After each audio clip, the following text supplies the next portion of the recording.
Carta do apóstolo Paulo aos Gálatas, capítulo 3. Vamos ler dos versículos 23 ao 29.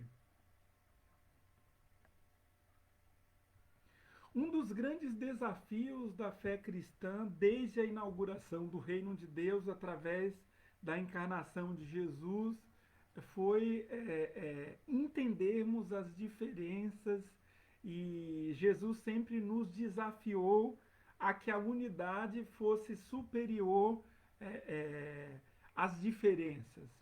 E aí tem uma proposta muito interessante do Evangelho, que é a diversidade por meio da unidade, e a unidade mesmo com respeito às diversidades, isto é, cada um pode continuar tendo a sua personalidade, tendo as suas escolhas. O Evangelho, de forma alguma, nunca fez proposta de que as pessoas deixassem de ser quem é no sentido de identidade. O Evangelho anunciado por Jesus, essas boas novas, a mensagem do reino de Deus, sempre é um convite para expandir a mente e trazer todos os homens e mulheres de todas as situações, de todas as condições, à luz do Evangelho. Né? A divinação no sentido de que Cristo passa a habitar em nós, e através disso a gente é transformado pelo poder de Deus, porém, levando em consideração a identidade de cada um. O Evangelho nunca fez uma proposta de homogeneização das pessoas e das classes, e o Evangelho nunca fez uma proposta de que todos fossem marionetes. Desde a criação, Deus criou homem e mulher, isto é, a humanidade, em liberdade de escolha, em liberdade de expressão e em liberdade para que cada um pudesse ser o que deseja ser. Essa é a beleza do Evangelho, e isso muitas vezes diferencia o Evangelho de Jesus das construções religiosas que encontramos no caminho da nossa existência.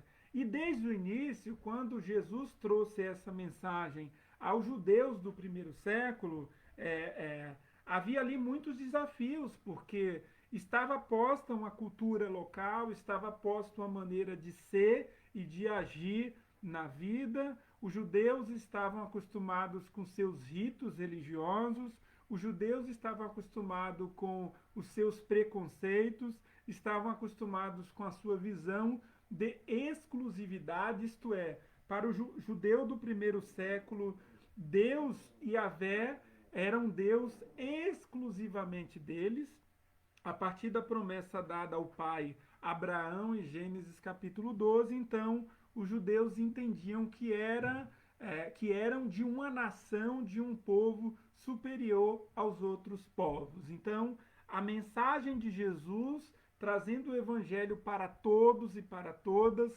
foi, sem sombra de dúvida, o maior escândalo na inauguração dessa mensagem do reino de Deus proposta por Jesus. A mensagem de João o Batista, quando estava batizando no Rio Jordão, e Jesus, o Filho de Deus, se aproximou, ele, estando com seus discípulos, João o Batista, apontou para Jesus e disse aos discípulos: eis o Cordeiro de Deus que tira o pecado do mundo, do cosmos, de todas as pessoas do mundo, que tira o pecado da humanidade. Agora, não mais essa ideia restrita de um Deus de Israel, do Eli, do Deus meu, mas um Deus agora que é nosso. Um Deus apresentado como sendo um Deus para todos os povos.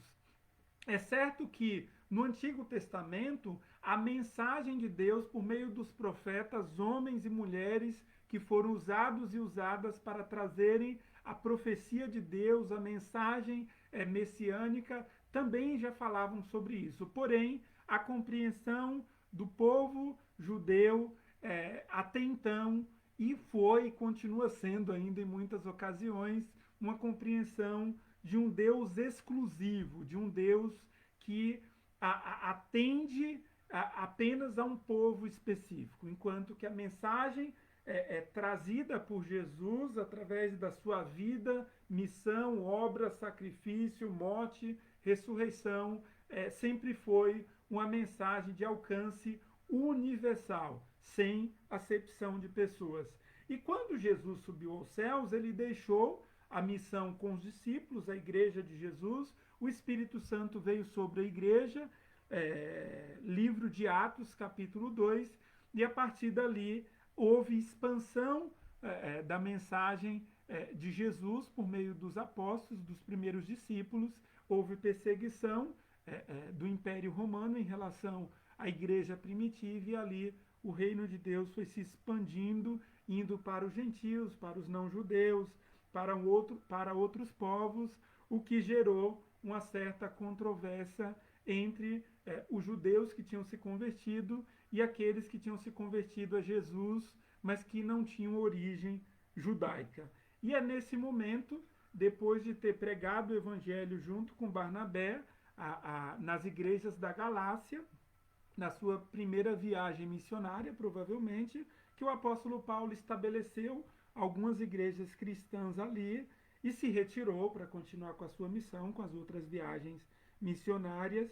E, num dado momento, o apóstolo Paulo recebeu a informação de que alguns judeus convertidos ao evangelho tinham saído da igreja de Jerusalém, que estava ali sob a direção de Tiago, Pedro e outros apóstolos, e tinham ido para as igrejas da Galácia, igrejas que tinham sido inauguradas através da mensagem de salvação de Jesus por meio da boca do apóstolo Paulo e do Barnabé, que tinham dito a esse povo que Jesus era o único mediador entre Deus e os homens, que só por meio de Jesus viria a salvação. Esses cristãos judeus, cristãos judaizantes, saíram de Jerusalém e foram para as igrejas da Galácia dizer que aqueles gentios que tinham se convertido também precisariam ser circuncidados, precisariam guardar dias, meses, estações, anos, os ritos judaicos da lei mosaica, porque ter apenas Jesus não era suficiente. Eles precisariam, além de terem recebido Jesus e entendido o sacrifício de Jesus, precisariam continuar seguindo a tradição judaica e as leis do Antigo Testamento. Paulo ficou super bravo quando recebeu essa notícia de que tinha um pessoal, segundo o apóstolo Paulo no capítulo 1 da carta aos Gálatas, isto é, a esses irmãos e irmãs da igreja da Galácia, ele diz que parece que tinha chego um povo, alguns outros, pregando um evangelho que não era o evangelho de Jesus, que não era o evangelho puro, era um evangelho de maldição, era um evangelho que tirava os cristãos da liberdade em Jesus e traziam esses cristãos para o jugo da lei. E é esse o contexto que essa carta foi então direcionada antes do Concílio de Jerusalém às igrejas da Galácia. Capítulo 3, a partir do versículo 23, diz assim a palavra de Deus, apóstolo Paulo escrevendo às igrejas: antes que o caminho da fé se tornasse disponível, nós fomos colocados sob a custódia da lei e mantidos sob a sua guarda, até que essa fé fosse revelada. O que o apóstolo Paulo está dizendo é, ok, a lei esteve presente antes que surgisse o caminho da fé. Então, a lei funcionou muito bem para vocês como um guia, como um aio, como um condutor, apenas para que vocês pudessem serem preparados para receberem a fé. A lei, ela não dava para vocês completude, é o que o apóstolo Paulo está dizendo. Ela só estava ali como uma condutora parcial. Então, essa era a condição da lei. Então, cuidado, porque parece que vocês estão querendo voltar para uma lei que não foi suficiente, que levou vocês mais para o pecado do que realmente para a vida e para a salvação. Desculpa, eu perdi um pouco a concentração, parece que está tendo algum culto numa outra casa, no outro prédio aqui. Mas tudo bem, eu já retomei. Versículo 24. Em outras palavras, a lei foi nosso guardião até a vinda de Cristo. Ela nos protegeu até que, por meio da fé, pudéssemos ser declarados justos. Agora que veio o caminho da fé, não precisamos mais da lei como guardião. Olha o que o apóstolo Paulo está dizendo. O caminho da fé chegou, então não é necessário que tenhamos mais a lei como nosso guardião, como aquela que vai nos conduzir, que vai nos livrar do pecado, que vai nos levar ao estabelecimento de regras. A gente não precisa mais, porque ele está dizendo no versículo 25, agora veio o caminho da fé. O caminho da fé nos livra do caminho da lei. Isso é fundamental. Versículo 26. Pois todos, repito, todos vocês são filhos de Deus por meio da fé em Cristo Jesus. Todos, novamente, todos que foram unidos com Cristo no batismo se revestiram de Cristo. Não há mais judeu nem gentio, não há essa separação. Um é judeu, outro é gentio. Nem escravo nem livre, homem nem mulher, pois todos vocês são um em Cristo Jesus. E agora, todos vocês que são um em Cristo Jesus pertencem a Cristo e são verdadeiros filhos de Abraão, herdeiros dele segundo a promessa de Deus. E aí é curioso, porque para os discípulos ali, judeus convertidos ao Evangelho de Jesus, eles entendiam serem especiais porque eram herdeiros étnicos, raciais do Abraão. Então, se a promessa de salvação foi dada a partir de Abraão em Gênesis capítulo 12, nós judeus, que somos descendentes de Abraão, nós que somos herdeiros da promessa. O que o apóstolo Paulo estava discutindo nos capítulos anteriores foi justamente que, mesmo Abraão, a quem eles chamavam de pai, Abraão tinha sido justificado pela fé, antes de qualquer tipo de sacrifício, em nome da consagração dele a Yahvé, ao Deus de Israel. Então, o que o apóstolo Paulo estava explicando a esse pessoal foi: a justificação de Abraão não veio por obras, veio pela fé. Ele creu. Abraão, pai de vocês, creu e isso lhe foi imputado como justiça. E agora, não só vocês são pela fé filhos de Abraão e co-herdeiros com Cristo. Todos são, todos vocês são filhos de Deus por meio da fé em Cristo Jesus. Todos que foram unidos com Cristo, todos que passaram pelo batismo, são todos vocês. E essa coisa do todos sempre foi muito difícil para nós, enquanto humanidade, porque a gente gosta mesmo de exclusividade, a gente gosta de ser melhor do que o outro. Nós gostamos de estar num lugar de superioridade, nós gostamos de sermos os mega selecionados, nós gostamos de estar no topo das situações, da condição social, dos privilégios. A igualdade e a equidade é uma coisa que nos desafia muito, é uma coisa que nos coloca numa situação um tanto que indigesta, porque a gente quer ser melhor do que o outro, nós queremos ser superior demais, nós queremos privilégios, nós queremos benefícios especiais. E aqui nesse texto, eu penso em 3 questões fundamentais. A primeira coisa é, o apóstolo Paulo está dizendo para a gente que a fé em Cristo é suficiente para nos salvar. Então, o que ele está dizendo é que não precisa existir uma mescla da lei com a fé. Não, a fé é suficiente. A fé em Jesus nos aproxima de Deus. A fé em Jesus nos reconcilia com Deus, Criador dos céus e da terra, e com Deus Yahvé, Pai de Jesus, com Abba, com o nosso paizinho. Então a gente não precisa da lei. Essa briga que estava acontecendo à época entre os cristãos judaizantes e os gentios era uma briga sem sentido. Ali o que a gente percebe que estava em jogo, de um lado, a religiosidade, de um outro lado, uma proposta de uma espiritualidade livre. Livre em Jesus e livre pelo poder do Evangelho. Por isso que no Evangelho de João, quando Jesus, em outra ocasião, está conversando com discípulos cristãos, judeus, isso fica muito confuso, porque ele, de novo, a gente discutiu isso há 1 ou 2 semanas atrás, ficam muito na coisa da lei, na lei de Moisés, na herança de Abraão, e Jesus fala, olha, se o filho verdadeiramente não libertar vocês, vocês não vão ser livres, vocês precisam serem libertos pelo Filho de Deus. É o Filho de Deus pela fé, fé essa colocada pelo próprio Deus no nosso coração, é que nos permite um caminho de liberdade. Porém, nós temos muita dificuldade com o novo. O velho, ele de alguma forma, por mais difícil que seja, ele é mais confortável. O velho não nos desafia. A forma de viver antiga, os nossos preconceitos, os nossos lugares de certeza, esses lugares nos paralisa.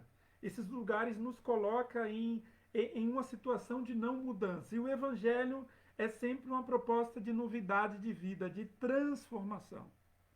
E essa transformação nos coloca na condição de um novo, e esse novo nos assusta bastante. Então, como assim a gente não precisa da lei? Como assim a gente não precisa mais dos ritos, da guarda do sábado, das trocas de estações, da lua nova, das festas judaicas como sendo rituais realizados para Deus e para agradar a Yahvé? Como assim a gente não precisa mais?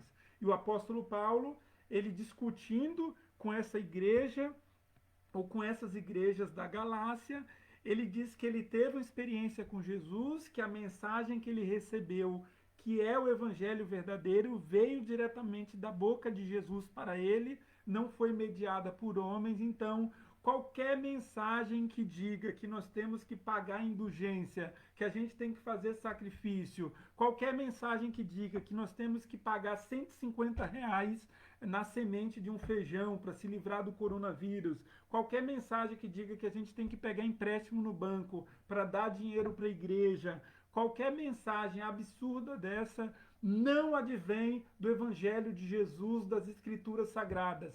Isso é anátema, isso é maldição. São lobos, são mercenários querendo roubar o povo, especialmente aqueles mais carentes.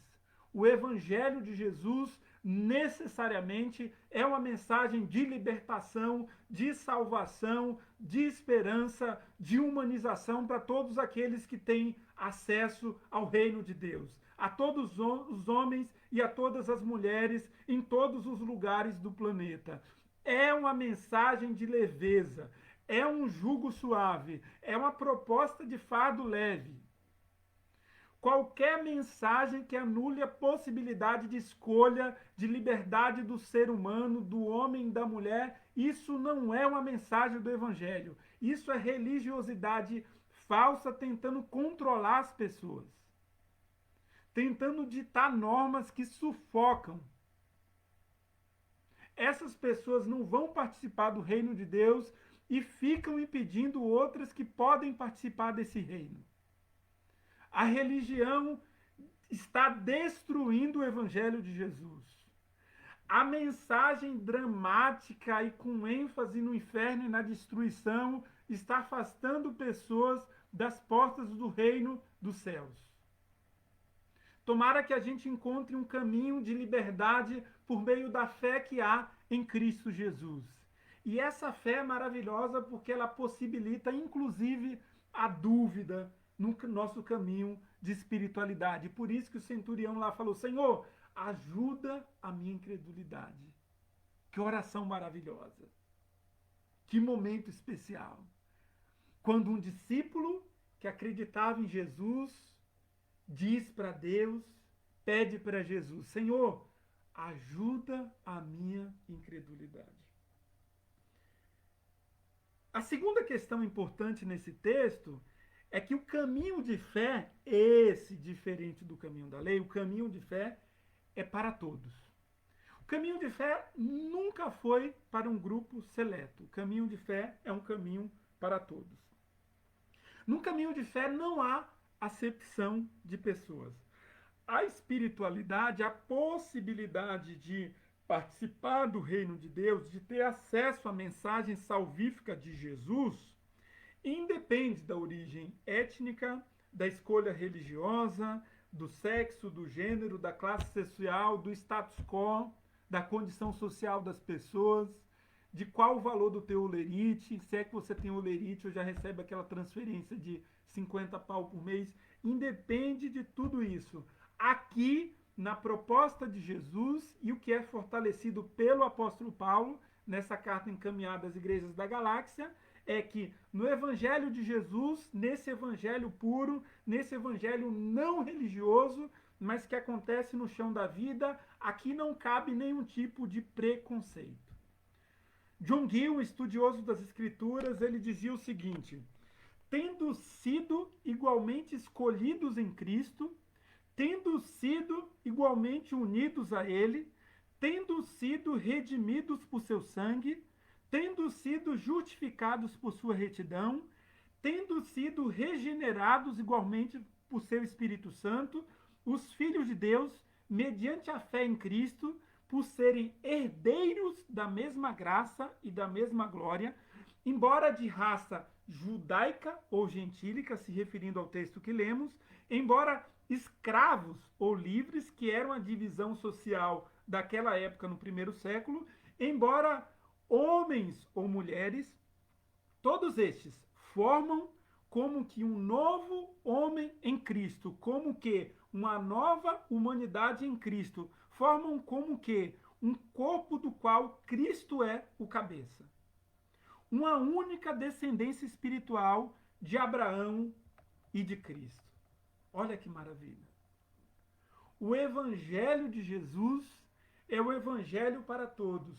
Quando a comunidade de Jesus, simbolicamente parte do corpo místico de Cristo, rejeita uma pessoa, seja homem, mulher, pobre, rico, heterossexual, homossexual, bissexual, seja quem for, a igreja está deixando de ser igreja.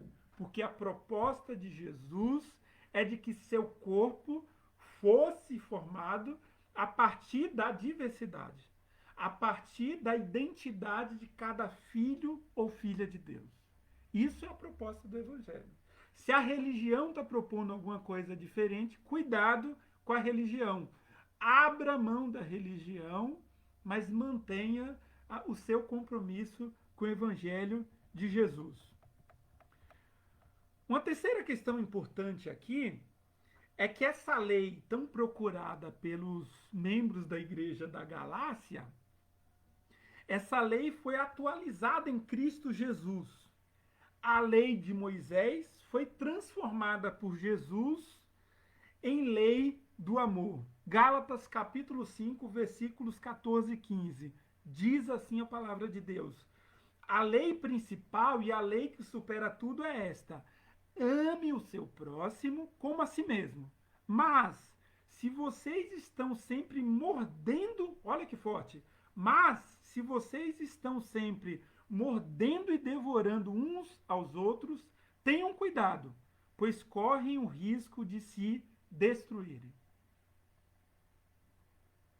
O que o apóstolo está dizendo não é o que vocês estão dizendo, não é o conjunto de regras para a gente ticar e falar que um grupo atende mais as regras, um outro grupo atende menos as regras. O que ele está dizendo é a proposta de Jesus ao nos livrar, é como se fosse o menor de idade daquela época do Império Romano, que era cuidado por um instrutor, um tutor, que cuidava da criança dos 6 anos de idade até os 16 anos.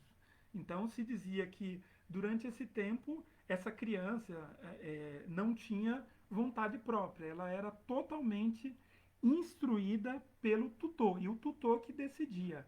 Ao completar os 16 anos, ela se tornava adulta, ela se tornava livre e ela se tornava capaz de tomar decisões. O que o apóstolo Paulo estava dizendo para os membros da igreja da Galácia é que a lei dizia respeito a um tempo de infância, mas que a fé em Cristo Jesus nos tornou adultos espiritualmente.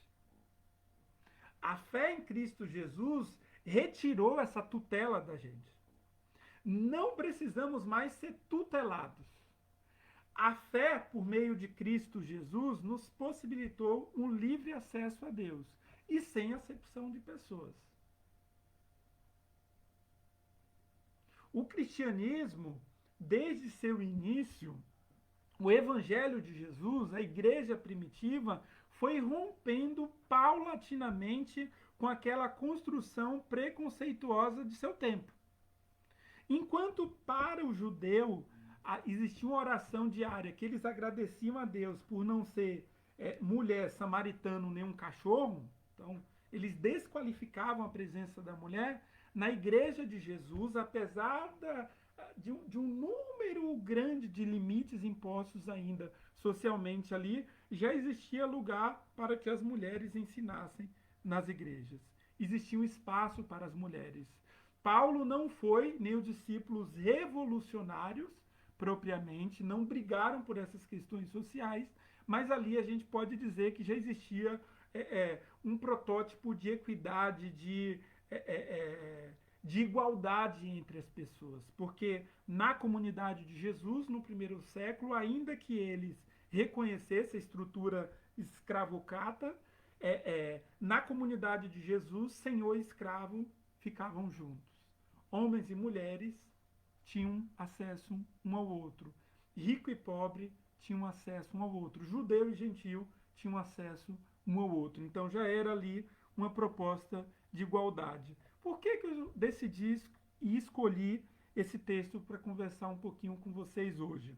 O que tudo isso tem a dizer para nós hoje? Pensando nos últimos acontecimentos.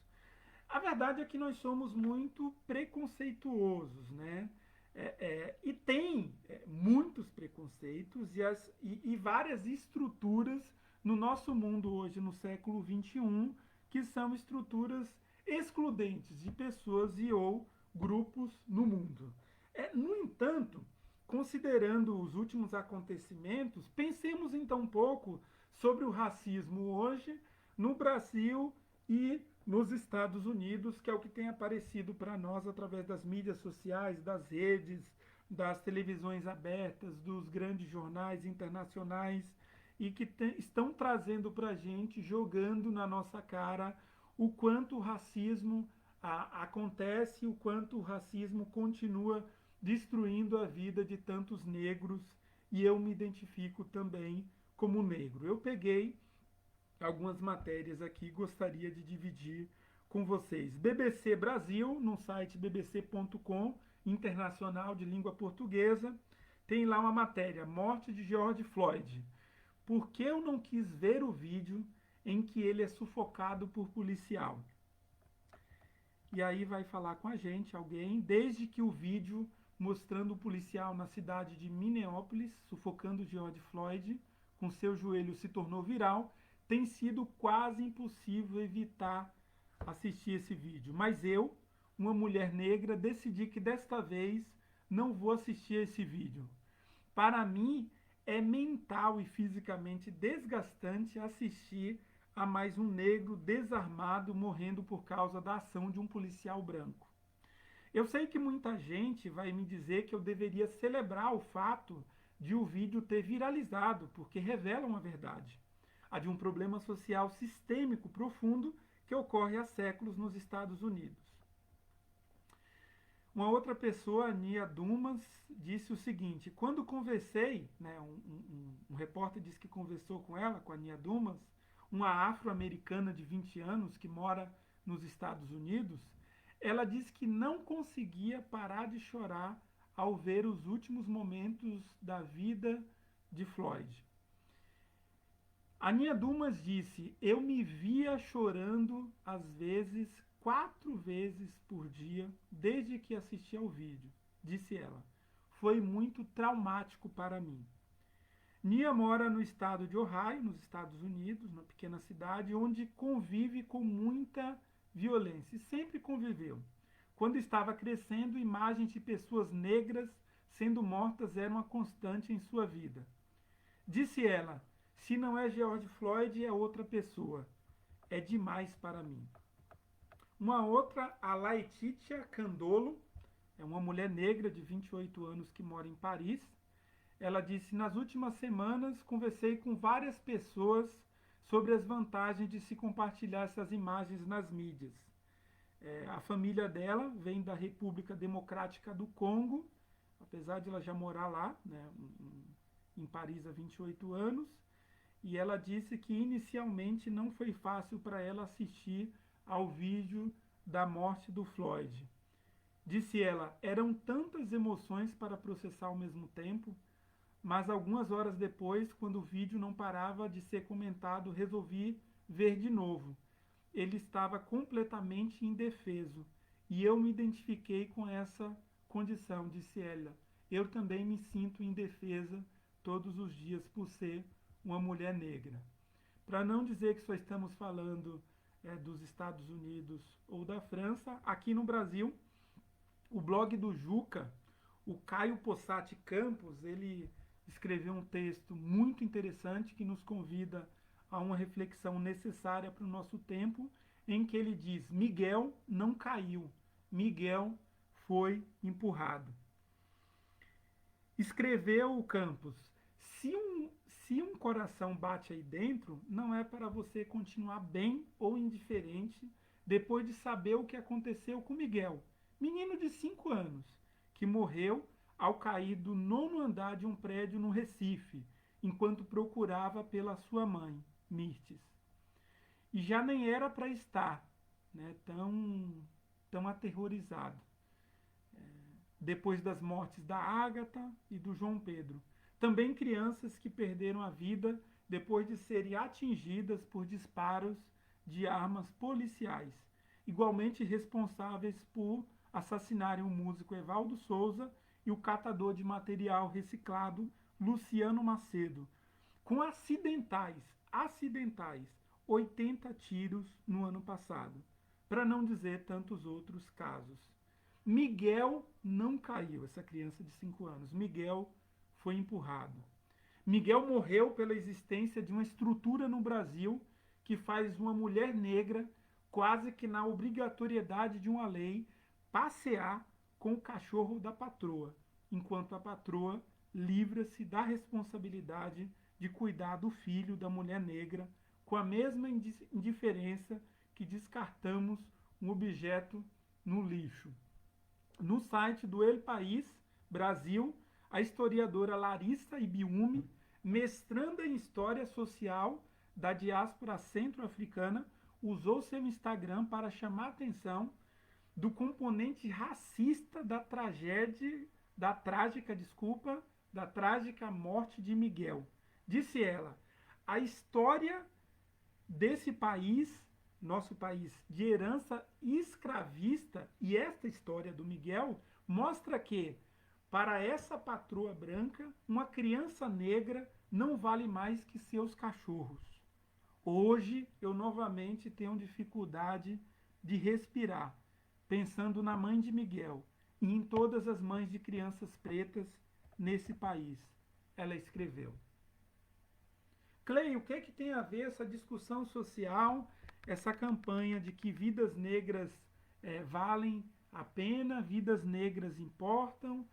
O que isso tem a ver com o Evangelho e com o texto que lemos? Tem tudo a ver.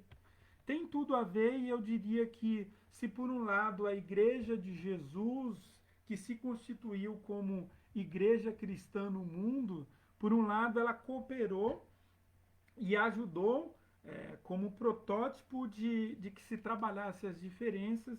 Por outro lado, a gente sabe também que, em nome de Deus e em nome de interpretações equivocadas das Sagradas Escrituras, muitas igrejas, denominações especialmente nos Estados Unidos, a Batista, não como denominação, mas algumas igrejas batistas, acabaram se envolvendo com movimentos racistas, movimentos que alimentaram a violência contra o negro, que alimentaram o racismo, que alimentaram a desigualdade e que assassinou muita gente. Movimentos que mataram muitas pessoas, como foi na época da Segunda Guerra Mundial, com apoio de muitas igrejas evangélicas, muitas igrejas cristãs em relação ao movimento do nazismo. Então, infelizmente, a igreja já cometeu muitos absurdos. Infelizmente, muitos de vocês que me ouvem agora, ou que vão ouvir essa mensagem depois, sabem o quanto a igreja também ela é excludente de classe em relação a pessoas de classes sociais é, é, mais, mais dependentes, mais limitadas, de classes sociais menos favorecidas, o quanto as igrejas excluem negros de posições de destaque, o quanto a nossa sociedade alimenta uma supremacia branca, de quanto os negros são classificados como menores, menos importantes, do quanto os negros são colocados como pessoas de segunda categoria, o quanto é difícil. E já como pastor, infelizmente, acompanhei várias situações em que um jovem negro foi namorar com a menina de pele clara e a família da menina teve dificuldade de aceitar porque o menino, diziam eles, era um menino de cor. Ou o contrário também, infelizmente, acontece. E aí, diante disso, eu me pergunto o que a Igreja de Jesus está fazendo, por que a Igreja de Jesus não se levanta contra esses movimentos. Há muita gente que nesse momento faz uma crítica em dizer que o racismo sempre existiu e agora virou modinha todo mundo ficar trocando de tela nas redes sociais. Mas tem várias outras situações também pela qual deveríamos brigar. Então, mas esse é um momento propício a um espírito de época que nos possibilita discutir essa questão e de lutar contra o racismo no mundo, da gente rever a nossa própria história. O Brasil é um país que, infelizmente, no qual nós aprendemos a negar nossa própria história, e alguns negros, alguns pretos que ascendem socialmente acabam também se tornando racistas. Isso é muito, muito comum. Eu e minha esposa, especialmente, vivemos isso na pele. Nós somos negros. Muito recentemente, para quem me ouve agora pode considerar essa situação banal, mas para mim não é.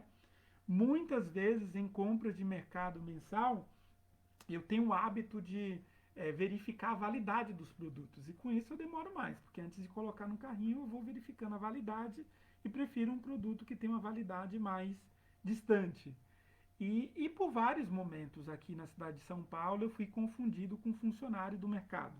Primeiro, nada contra os funcionários do mercado. E talvez você diga, não, Clay, é muito comum. As pessoas não te confundem porque você é negro. Aí eu digo para você, não, elas me confundem porque eu sou negro. Em que você se baseia isso, Clay? Primeiro, geralmente as pessoas que fazem essa confusão são pessoas de pele muito clara. Um parêntese, muito parêntese. O brasileiro tem muita dificuldade, nós brasileiros temos muita dificuldade de entender que nós temos vários traços negroides. O que significa isso? Que mesmo muita gente que acha que é branco é negro, e as pessoas não se identificam como pessoas negras, pessoas pretas. Então acham que porque a pele é um pouco mais clara, então são brancos. Não são. A gente é um povo miscigenado. Nossa herança, fortemente da maioria de nós brasileiros, vem de uma herança africana. Então, temos muito mais negros hoje no Brasil do que nós nos autodeclaramos. Então, só uma observação. Mas, enfim, geralmente essas pessoas que me confundem como algum funcionário do estabelecimento são pessoas de pele clara. Semana passada eu fiz uma solicitação de uma medicação manipulada, de uma farmácia de manipulação aqui no bairro que eu moro, que é Vila Mariana, e eu cheguei lá, parei o meu carro com a minha esposa e desci do carro e fui buscar lá a medicação. Enquanto eu estava saindo da farmácia de manipulação, parou uma senhora super branca, parou no carro dela e disse para mim, quando você voltar, traz a minha medicação. Eu olhei para ela e disse assim, não entendi, mas eu tinha entendido, mas nessas situações eu pago de louco para depois confrontar a pessoa. E eu sou um negro que eu não deixo passar batida essas situações. Eu discuto, eu falo, eu questiono a pessoa, eu tento levá-la a pensar e eu me imponho nessas situações. E ela disse, não, quando você voltar, avisa a pessoa da recepção que eu vim buscar o meu remédio. Aí eu falei, mas por que eu? Ela disse, não, você não trabalha aí. Eu falei, não, mas por que a senhora acha que eu trabalho aqui? E ela ficou sem graça, pediu 1000 desculpas. Eu falei, eu não trabalho aqui. Eu sou cliente, eu não trabalho na farmácia. Então, assim, lógico, para você que está me ouvindo, que talvez nunca tenha passado por isso, você acha tranquilo. Não é tranquilo. Minha esposa já deixaram de atender a minha esposa em uma loja aqui em São Paulo, porque ela é negra. A funcionária começou a dizer que não tinha produtos para ela naquela loja, pelo fato de ela ser negra, e aí foi uma confusão, ela brigou, discutiu, chamou o gerente pediu 1000 desculpas com medo de a gente processá-los.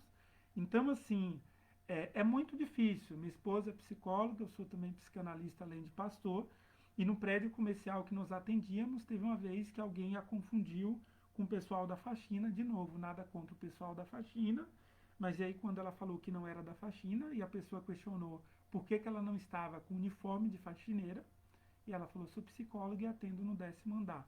A pessoa ficou sem graça, mudou de cor, mas nós ainda sofremos preconceito, nós ainda sofremos racismo, e para alguns que estejam achando que não é uma causa necessária, é uma questão para além de conceitos de preconceito, conceitos de racismo.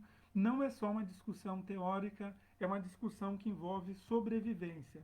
Para finalizar essa tópica, eu vou dar aqui para vocês, passar alguns dados do IBGE sobre população negra. População negra é a principal vítima de homicídio no Brasil. Publicação de 13 de novembro de 2019, final do ano passado, às 11 horas e 24 minutos, no site da revista Exame, com dados oriundos de uma pesquisa realizada pelo IBGE entre os anos de 2012 e 2017. Foram registradas 255 mil mortes de negros por assassinato aqui no Brasil.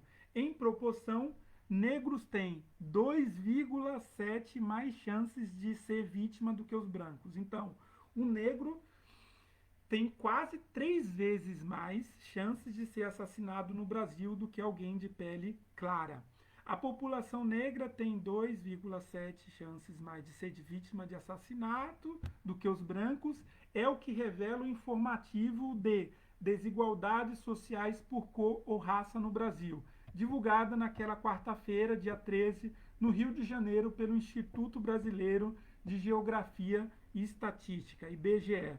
Segundo o analista de indicadores sociais do IBGE, a analista Luanda Botelho, enquanto a violência contra pessoas brancas se mantém estável, a partir daquela pesquisa lá do ano passado, a taxa de homicídio de pretos e pardos aumentou em todas as faixas etárias. Na série de 2012 a 2017, que foi o período que a gente analisou neste estudo, houve aumento da taxa de homicídio por 100 mil habitantes da população preta e parda. Deixa-me só reconectar. Eu vou só me reconectar no Instagram, porque depois de uma hora ele sai e a gente já está indo para a finalização.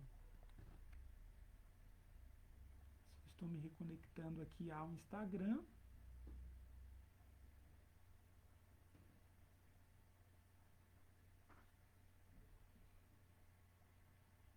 A gente segue aqui no Facebook, voltamos ao Instagram.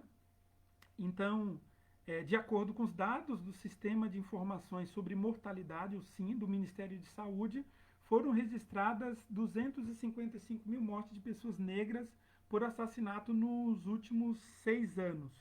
Entre os jovens brancos de 15 a 29 anos, a taxa era de 34 mortes para cada 100 mil habitantes em 2017. Último ano com dados de mortes disponíveis no DataSUS, no sistema do Ministério de Saúde.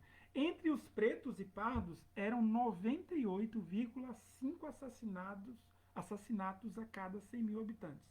Então perceba, para os jovens brancos entre 15 e 29 anos, nessa faixa etária, a taxa é de 34 mortes para cada 100 mil habitantes.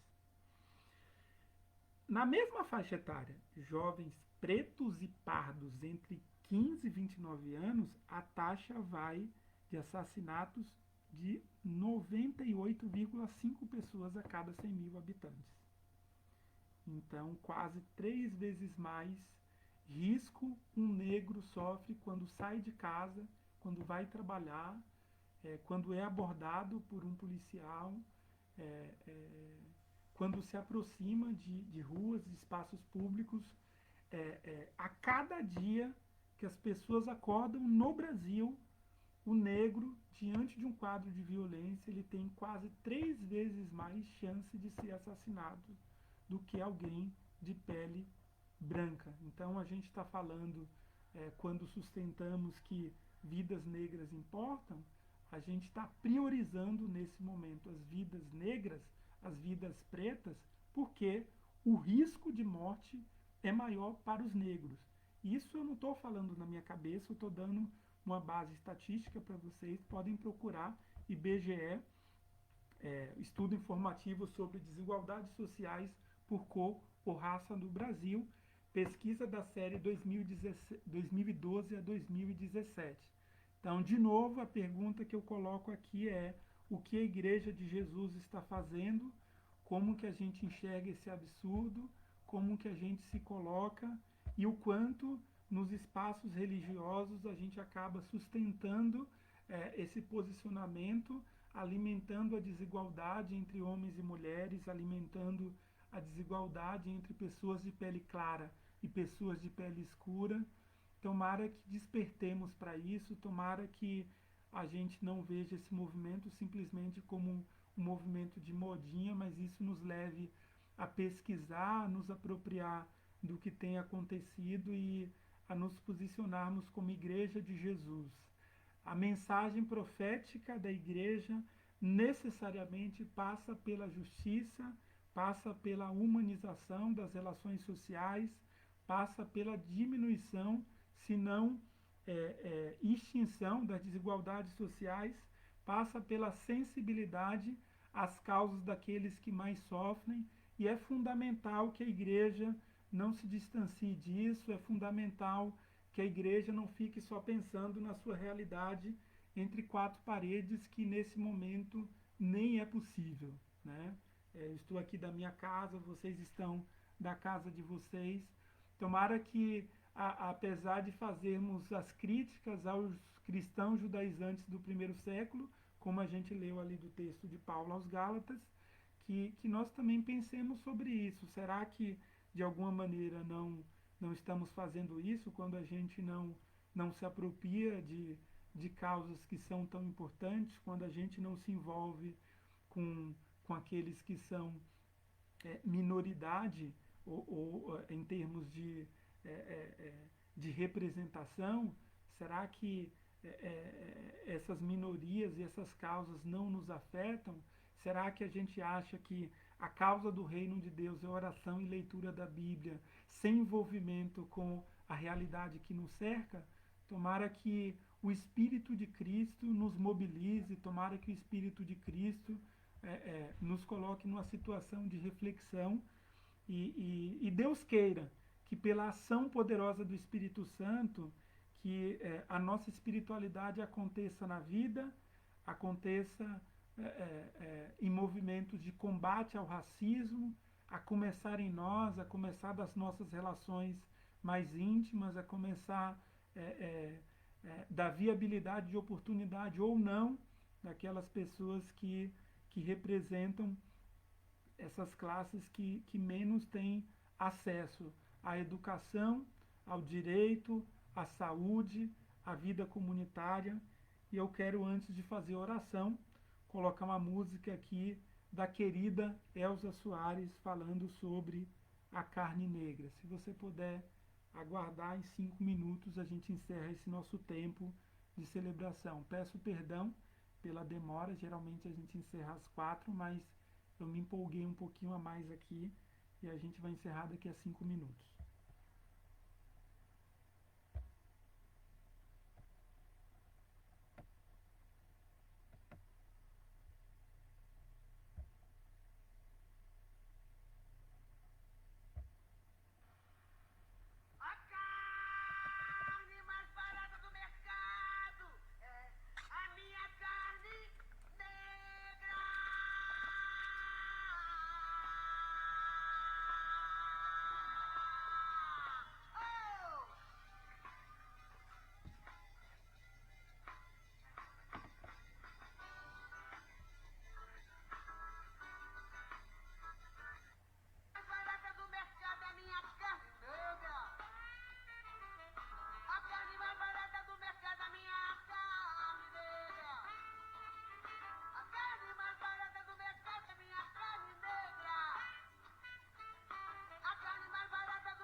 Pois todos vocês são filhos de Deus por meio da fé em Cristo Jesus.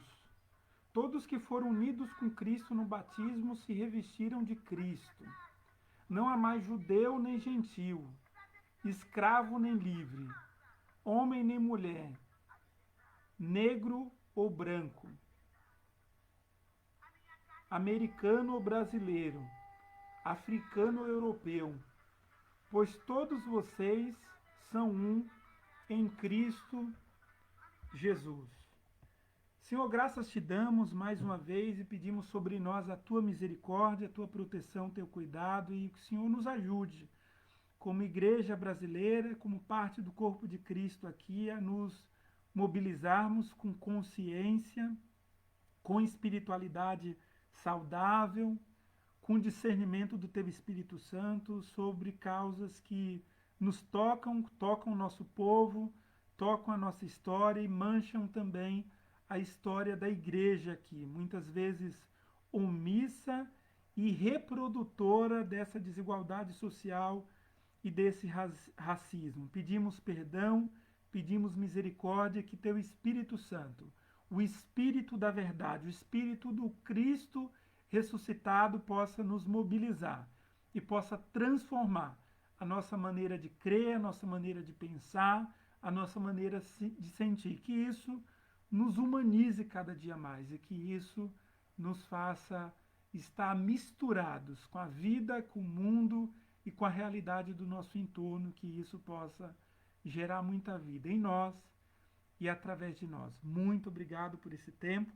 Abençoa os nossos, abençoa os queridos que nos acompanham nesse momento ao vivo. Tua graça permaneça sobre todos nós. Na terça, estaremos aqui no Café Expresso Online, às 20 horas, juntos, das 8 da noite até às 10 horas, na sala virtual via Skype. Então, caso você tenha interesse de participar desse encontro semanal de oração conosco, é só nos mandar mensagens via redes sociais e enviaremos o link para que você possa participar com a gente. Próxima semana, 5 da tarde, estaremos também no nosso café comunitário, na sala virtual via Skype, às 5 da tarde e às 6 horas, mais uma vez, com a nossa transmissão ao vivo. Estejamos juntos. Deus abençoe a sua vida, te dê graça, te dê força, proteja você e sua casa, dê para você estratégia nesse tempo de dificuldade, que você encontre paz, que você encontre Jesus no teu caminho, que você encontre a presença poderosa do Espírito Santo a cada dia, em cada situação, e que a gente possa descansar num Deus de paz, num Deus de amor, num Deus que está conosco todos os dias. Então, que o amor de Deus, que a graça de Jesus e que as insondáveis consolações do Espírito Santo esteja com todos nós, não só hoje, mas para todos sempre. Amém e amém. Boa semana a todos. Deus abençoe vocês. Tchau, tchau. Vem,